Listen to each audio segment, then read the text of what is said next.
Today our topic is goodwill. आज का अपना टॉपिक गुडविल है। एंड जो अपनों ने पार्टनरशिप टॉपिक किया था स्टार्टिंग में, accounting for partnership firm fundamental, उसके बाद ये अगला टॉपिक है अपना गुडविल। गुडविल टॉपिक का क्वेश्चन हमेशा आएगा ही आएगा पेपर में, चाहे वो 3 मार्क्स में आ जाए, चाहे वो 4 मार्क्स में आ जाए, या 6 मार्क्स के क्वेश्चन में गुडविल का कोई पॉइंट आ जाता है। तो गुडविल की कैलकुलेशन करनी पड़ेगी। यहाँ पर फर्स्ट क्वेश्चन हमारा ये है कि गुडविल का मीनिंग क्या है। आपको पता होगा गुडविल अपने सिंपल वे में रेपुटेशन को भी बोलते हैं। Goodwill is an intangible assets. Goodwill एक इंटेंजिबल एसेट्स है। अब गुडविल जो है उसे कैलकुलेशन भी करना पड़ेगा अपने को। क्यों गुडविल कैलकुलेट क्यों करना पड़ेगा? अगर मैंने बिजनेस चलाया, मान लो मेरा बिजनेस चल रहा है और मैंने काफ़ी टाइम बिजनेस करके, स्टार्टिंग में मेरा बिजनेस कम था, काफ़ी टाइम बिजनेस करके एक बढ़िया लेवल पे आ गया हूँ। अब अगर मेरे साथ और कोई ज्वाइन होना चाहता है, उसको पता है अब तो प्रॉफिट होगा ही होगा। इन दिस केस मैं कहूँगा भाई मैंने पहले बहुत सेक्रीफाइस किया है, तो मेरे को कंपनसेट कर, कुछ रुपए एक्स्ट्रा लेके आ एज गुडविल, वो मेरे को दे। गुडविल का मतलब ये भी है, फॉर एग्जांपल अगर अपने किसी विलेजेस में मकान कोई लेते हैं, बिल्डिंग लेते हैं, तो वो बहुत सस्ता मिल जाता है। कहीं बैकवर्ड एरिया में कोई शॉप लेते हैं, वो सस्ती है बेटा।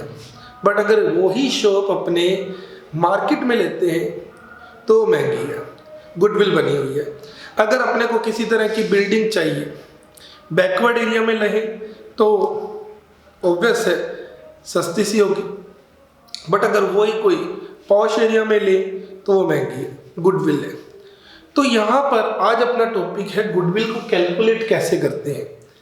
गुडविल को कैलकुलेट करना पड़ेगा अगर कोई पार्टनर न्यू एडमिशन लेता है, या कोई पार्टनर की डेथ हो जाती है, एडमिशन, डेथ या रिटायरमेंट, या इसके अलावा पार्टनर अपने रेशियो को चेंज करते हैं, तो गुडविल को कैलकुलेट करना पड़ेगा अपने को। गुडविल को कैलकुलेट करने के 3 मेथड है बेटा।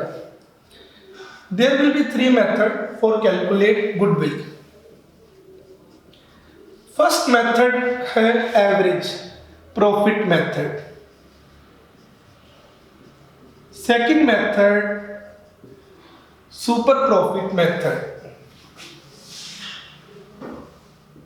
और थर्ड मेथड है गुडविल का कैपिटलाइजेशन मेथड।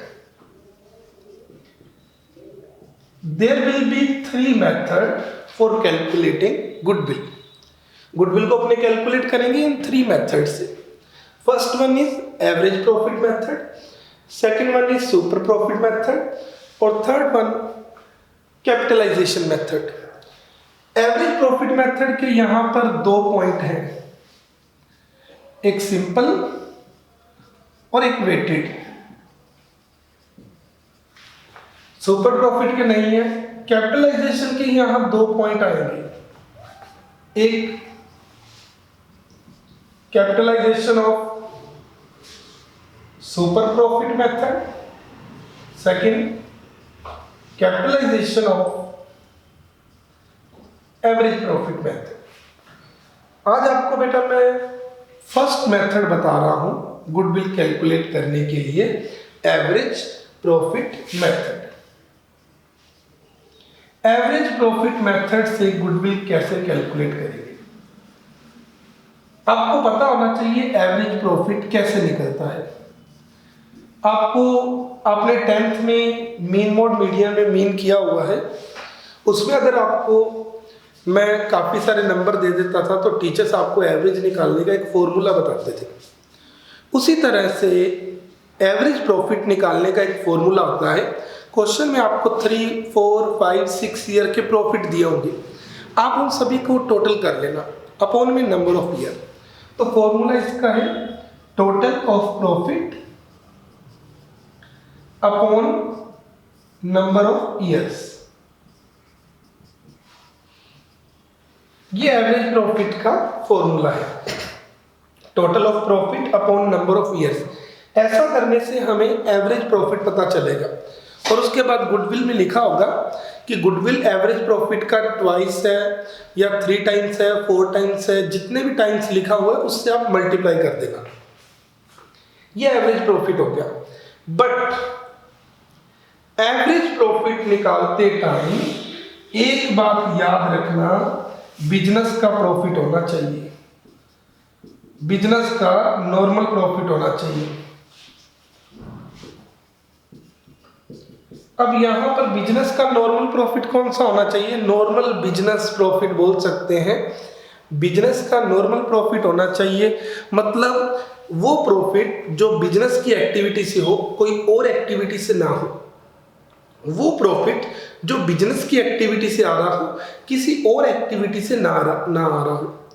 फॉर एग्जाम्पल, एक दिन मेरे डैडी ने मेरे से पूछा, हाँ भाई कितने का प्रॉफिट हुआ है? तो मैंने कहा डैडी ये 10,000 का प्रॉफिट हुआ है। डैडी कहते वाह भाई वाह, 10,000 का प्रॉफिट? मैंने कहा, बट डैडी को मैंने धीरे से बोल दिया एक्चुअली में इसमें से 2,000 रुपये का तो सट्टे का प्रॉफिट है, means casual profit, abnormal profit. तो 2,000 रुपीज़ मेरा एबनॉर्मल प्रॉफिट है जो मेरी बिजनेस की एक्टिविटी से नहीं आया। 10,000 का प्रॉफिट मैंने दिखा दिया आपको, बट उसमें से 2,000 का प्रॉफिट मेरी किसी अदर एक्टिविटी से आया है, तो वो बिजनेस का प्रॉफिट नहीं मानेंगे, बिजनेस के प्रॉफिट में कैलकुलेट नहीं करेंगे। तो आपको बेटा बिजनेस के प्रॉफिट को कैलकुलेट करते टाइम ध्यान रखना है, अगर किसी तरह का उसके अंदर एबनॉर्मल प्रॉफिट इंक्लूड है तो आप उसे माइनस कर दो। इसी तरह से अगर एबनॉर्मल लॉस है तो उसे आप प्लस कर दो। एबनॉर्मल प्रॉफिट माइनस कर दो, एबनॉर्मल लॉस प्लस कर दो। Abnormal profit minus, abnormal loss plus. इसी तरह अगर हम अपने क्लोजिंग स्टॉक का रेट बढ़ाकर दिखा देते हैं, आजकल विंडो ड्रेसिंग चलती है, अगर क्लोजिंग स्टॉक का रेट मैं बढ़ाकर दिखा देता हूं तो मेरा ग्रॉस प्रॉफिट बढ़ा हुआ दिखाई देता है, प्रॉफिट बढ़ा हुआ दिखाई देता है। एक आदमी ने पूछा आपके बिजनेस का प्रॉफिट कितना? मैंने कहा 20,000, बट मेरे को पता है 4,000 मैंने स्टॉक ज़्यादा करके दिखाया हुआ था, इसलिए 4,000 का प्रॉफिट ज़्यादा दिखाई दे रहा है। तब आगे से जवाब आया सही बताओ कितने का है? तो मैंने कहा बिजनेस का प्रॉफिट 20 का नहीं है, 4,000 कट करके देख लो 16 का है। तो अगर ओवर वैल्यूएशन स्टॉक है तो आप माइनस करके देखो, अंडर वैल्यूएशन तो प्लस करके देखो। तो बेटा ये ध्यान रखना, अगर एबनॉर्मल प्रॉफिट है तो माइनस करके देखो, जो प्रॉफिट दिया होगा अगर उसमें एबनॉर्मल प्रॉफिट है माइनस करके देखो, एबनॉर्मल लॉस है तो प्लस करके देखो। इसी तरह अगर ओवर वैल्यूएशन स्टॉक है माइनस करके देखो, क्लोजिंग स्टॉक जो, और अंडर वैल्यूएशन स्टॉक हो वो प्लस करके देखो, क्लोजिंग स्टॉक। इसके अलावा कुछ और पॉइंट भी है, वो आपको आगे की क्लास में मैं आपको बताऊंगा। इस तरह से बेटा आपके बिजनेस का प्रॉफिट आएगा, नॉर्मल बिजनेस प्रॉफिट आपको पता चलेगा। मैं आपको रिपीट कर रहा हूं, एवरेज प्रॉफिट मेथड में एवरेज प्रॉफिट का फॉर्मूला होता है टोटल ऑफ प्रॉफिट अपॉन में number of year. But total profit निकालते टाइम ध्यान रखना बिजनेस का प्रॉफिट होना चाहिए, किसी और एक्टिविटी का प्रॉफिट नहीं होना चाहिए। फॉर एग्जाम्पल, आज मेरे पास 10,000 रुपये आए, जिसमें से 1,000 रुपये मेरे को किसी से इंटरेस्ट आ गया और 1,000 रुपये कोई एबनॉर्मल प्रॉफिट आ गया। इस तरह से 2,000 किसी और एक्टिविटी से आए हैं, तो बिजनेस की एक्टिविटी से 8,000 का प्रॉफिट हुआ। सो एबनॉर्मल प्रॉफिट को माइनस करके देखो, एबनॉर्मल लॉस हो प्लस करके देखो, ओवर वैल्यूएशन स्टॉक हो माइनस, अंडर वैल्यूएशन स्टॉक हो प्लस करके देखो, तो ये आपका बिजनेस का प्रॉफिट हो जाएगा। जितने भी साल के बिजनेस के प्रॉफिट दिए होंगे सभी को आप टोटल करो, टोटल ऑफ प्रॉफिट अपॉन में नंबर ऑफ ईयर करके आप एवरेज प्रॉफिट निकाल लेना। फिर आपको दिया होगा एवरेज प्रॉफिट का डबल, ट्रिपल या 3 टाइम्स 4 टाइम्स जितना भी दिया हुआ है वो गुडविल होगा। जो क्वेश्चन में बताया होगा आपको उससे मल्टीप्लाई करके गुडविल कैलकुलेट करना है।